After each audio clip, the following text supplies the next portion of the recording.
Hi guys, today was my lucky day. I went to the my local fish store and they had some Super Red Bristlenose. I've been looking for a male Super Red for about 4 months now. I didn't want to buy from eBay. I was hoping to get one locally or locally bred. And these are all locally bred. They get their fish from a lot of local breeders or their customers, and who trade them in. So yeah, normally they only carry juvenile bristlenose, and but today there was this one on the right that was the biggest one in the tank that you can actually sex. You can tell if it's a male bristlenose by looking at uh, uh, by looking for bristles above their mouth. So if you can see, this one should be a male. He was definitely the alpha in the tank. He was the largest one and pushing everybody around. So I was like, oh, perfect. Compare him off with my female here at home. And then on the left here, this was the only longfin bristlenose. Apparently, they had a customer that had to move state, so couldn't take care of this fish anymore and traded him or her in. But yeah, this one looks really nice. The fins are, let's see if we get a better view.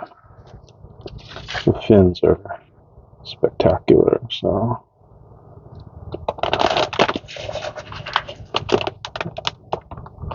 there we go. That's a better view.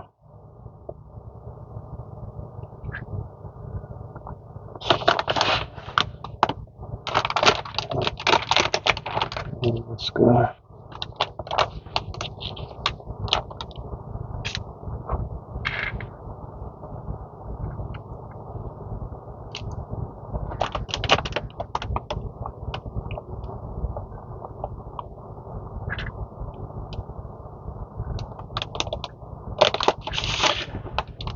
Yeah, bristlenose are actually one of my favorite fishes. Unlike the common pleco that can grow up to a couple feet uh, in length, these guys only stay or grow up to a couple inches at most. So you can keep them in you know, a relatively smaller tank. And on top of that, they're extremely hardy, um, and they just keep your tanks very clean from algae, especially the glass. So, I had a 55 gallon that where I had six juvenile lemon-eyed bristlenose, and the glass was always super clean. But since I moved them, now I noticed the algae on the glass is coming back all the time, and I have to clean it. So, they're a real benefit. I can show you that. Let's see. Yeah, so this is the 55 gallon where I had the six bristlenose in here. And you can see on the glass, like in the back, there's algae. This tank gets direct sunlight, so it's understandable. But when I had the bristlenose, there was no algae whatsoever. And you see on the right, tons of algae. Yeah. Those parrot and grumpy jack.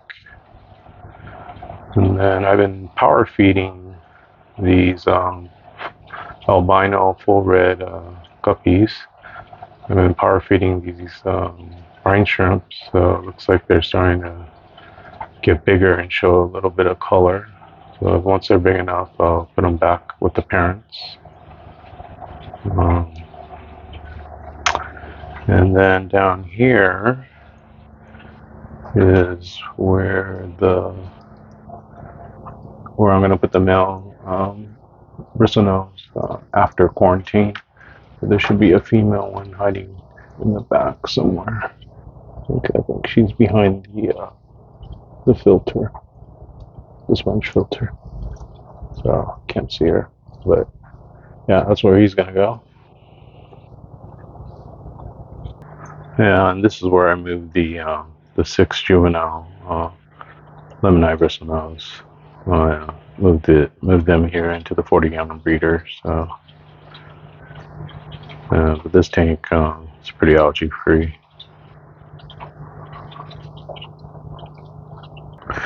Yeah, so I got these tubs here. I got these guppy tubs, but these two at the far end here are empty. So I'll probably quarantine the male one here for at least 2 weeks. Normally I don't have any issues with this fish store with diseases, but it's always better just to quarantine before adding um, any new fish to the tank. My sponge filter fell off. I adjust that. There we go. The sponge filter is fixed. And let's put this guy and put him here. We'll let the temperature acclimate here for now. There we go.